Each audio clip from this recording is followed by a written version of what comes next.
Assalomu alaykum, kanalimizni kuzatuvchilari, mehmonlari. Sizlar bilan g'oyibona ko'rishib turganimdan juda ham xursandman. Sizlar uchun yana foydali ma'lumotlarni tayyorlab ulashishda davom etaman. Demak, bugungi videoroligimiz orqali mana bu ko'rinib turgan ro'molimizni qanday bichilishini va tikilishini birgalikda ko'rib, o'rganib chiqamiz. Bu ro'molimizni trikotajli matodan ham yoki krepga o'xshash yozgi matolardan ham foydalanib tikishingiz mumkin. Ro'molimizni peshona qismidagi mana bu bog'ichi ro'molni o'rash jarayonida iголkalardan foydalanishga ehtiyoj qoldirmaydi. Shu tomoni bilan bu ro'molimiz eng qulay, juda ham chiroyli ro'mollarimizdan hisoblanadi. Demak, ro'molimizni bichishni boshlaymiz. Ro'molimiz uchun oshgan qiyqindi matolardan foydalandim. Ro'molimizni bichishda materialimizni mana bunday qilib burchagiga, ya'ni kassoy holatda buklab olamiz. Buklangan matoyimizni shu holatda, ya'ni uzunligini 90 sm uzunlikda, kengligini esa 68 sm kenglikda hosil bo'ldi. Agar xohlasangiz, ro'molni biroz kaltaroq yoki biroz uzunroq qilib ham tikishingiz mumkin. Aytib o'tishim kerak, 90 sm uzunlikdagi ro'molimiz belimizga tushadigan darajada bo'lib chiqarkan. Mana bu chekkasida menda biroz yarim oy qilib kesishga to'g'ri keldi. Agar sizda ilojisi bo'lsa, mana shu joyini tekis to'g'ri uchburchak shaklida kesib ham tikishingiz mumkin. Bu o'zingizni xohishingizga, didingizga bog'liq.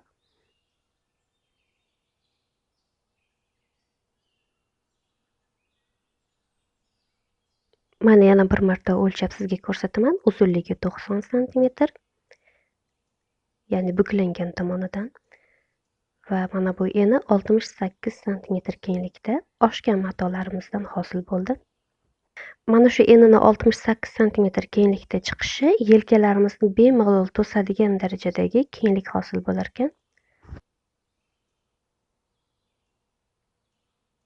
Mana ro'molimizni mana bu peshona va orqa tarafga o'tadigan qismini bichib oldik. Ro'molimizni eslatib o'taman, ikkita detaldan bichib tikishimizga to'g'ri keladi. Ya'ni oldi tarafiga ko'krak tarafini to'sish uchun ham alohida bichib olishimizga to'g'ri keladi. Bu asosiy qismi hisoblanadi ro'molimizni. Endi mana bu 68 sm kenglikda, buklangan holatdagi 68 sm kenglikdagi tarafimizdan mana bu joydan yuz qismimiz uchun 18 sm o'lchab belgi qo'yib olamiz. Ya'ni mana shu 18 sm masofamizga ro'molimizni peshona qismidagi poyasini tikib olishimiz kerak. Buning uchun mana yuz aylanamizni mana shu holatda o'lchab olamiz. Hammada har xil razmer kelib chiqishi mumkin. Menda 60 sm chiqdi. 60 sm ni 2 ga bo'lib 18 sm ni ayirdik. Qolgan qismi mana yuz qismidan qolgan qismi 58 sm hosil bo'ldi. Demak, mana shu qismi yelkamizga to'g'ri keladi. 12 sm qolgan masofani esa mana bu joydan yana matoyimizni buklab kassoy holatida oldi taraf, ya'ni ko'krak tarafini to'sadigan qismini bichib olamiz. Matoyimizni buklov tomonidan mana 12 sm ga plus 1 sm chok haqqi bilan o'lchaymiz va uzunligi narigi ro'molimizda 58 sm edi. Yuz qismidan tashqari mana shu uzunlikni o'lchab kesib chiqamiz yarim oy shaklida.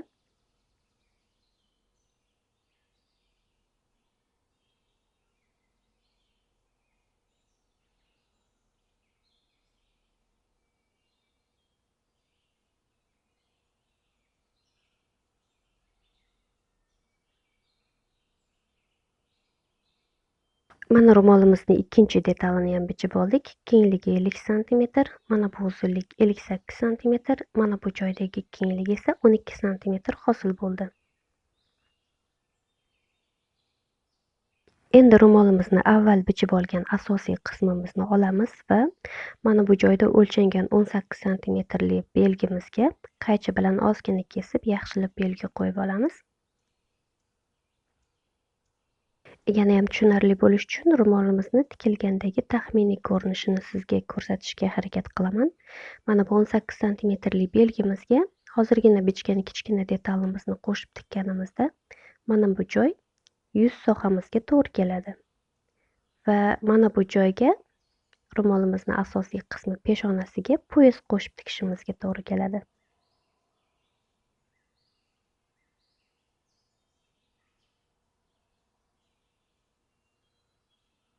Endi esa ro'molimizni ochiq holatda ko'rib chiqamiz.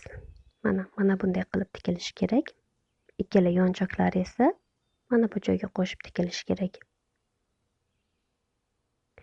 Peshona qismi uchun mana bu joyga poyez bichib olamiz. Poyez bichish uchun ham o'sha avvalgi oshgan matolarimizdan foydalanamiz. Poyezimizni mana shu joyini qatlab olamiz, ya'ni 2 qavat qilsak juda ham chiroyli chiqadi. Uzunligini 1 metr uzunlikda, xohlasangiz bunga nisbatan uzunroq ham qilishingiz mumkin. Poyezimiz chiroyli chiqishi uchun avvaldan tekislab dazmollab oldim va ozgina peshona qismini yarmoy shaklida bichishga qaror qildim. Mana shu yarmoyimizning kengligi 10 sm kenglikda, poyezimizni har ikkala tomoni chekkasini kengligi 5 sm kenglikda, uzunligi esa 100 sm uzunlikda bo'ldi.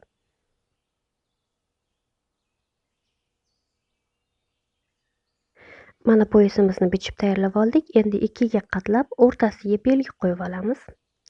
Mana shu qo'ygan belgimiz ro'molimizni peshona qismini o'rtasiga to'g'ri kelishi kerak.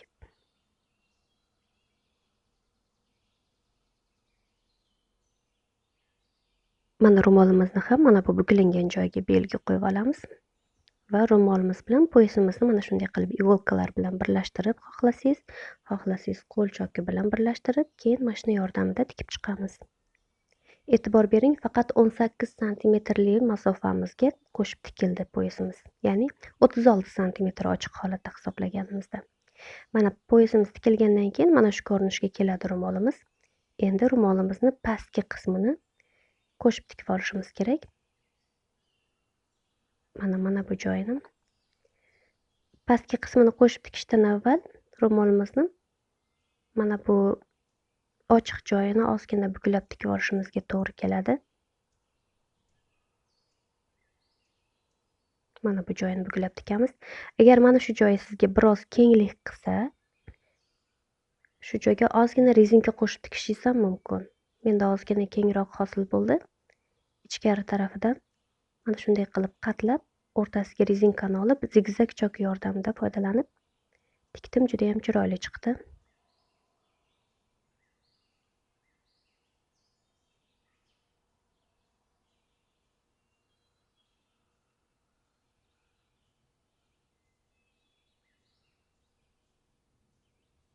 Mana ro'molimizni pastki qismini ham tayyor qilib oldik. Ozgina tekislab dazmol qilib olishimiz mumkin. Endi navbat ro'molimizni poyezddan qolgan masofaga davom ettirib tikishga pastki qismini. Mana bu joylarni bir-biriga qo'yamiz va teskari tomonidan chok yurg'izib chiqamiz. Ro'molimizni har ikkala tomoni xuddi mana shu holatda tikishimiz kerak.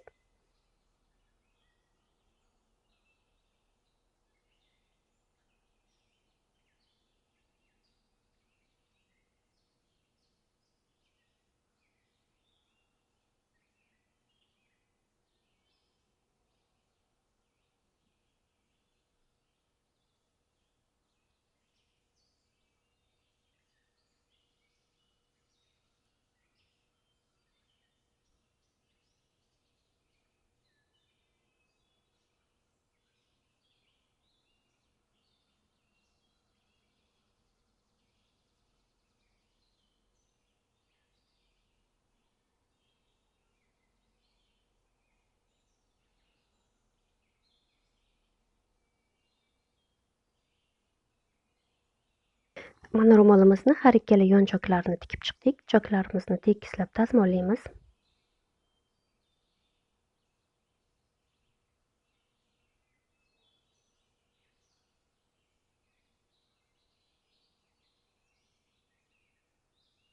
Ro'molimiz deyarli tayyor holatga keldi. Mana bu joyi poyezi, mana bu rezinkali qismi, oldi tarafiga ko'krak qismini to'sadigan tomoni.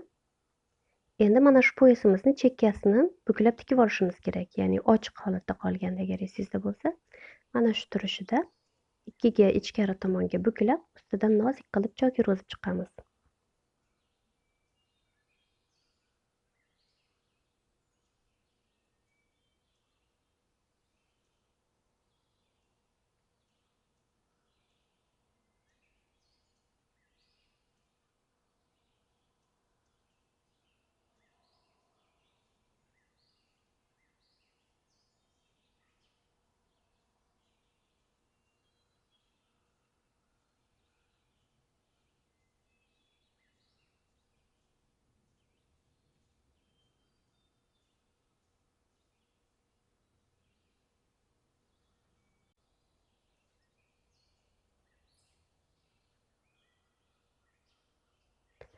Poyezimizni ustidan bostirilgan choklarimizni dazmollab olamiz tekizlab.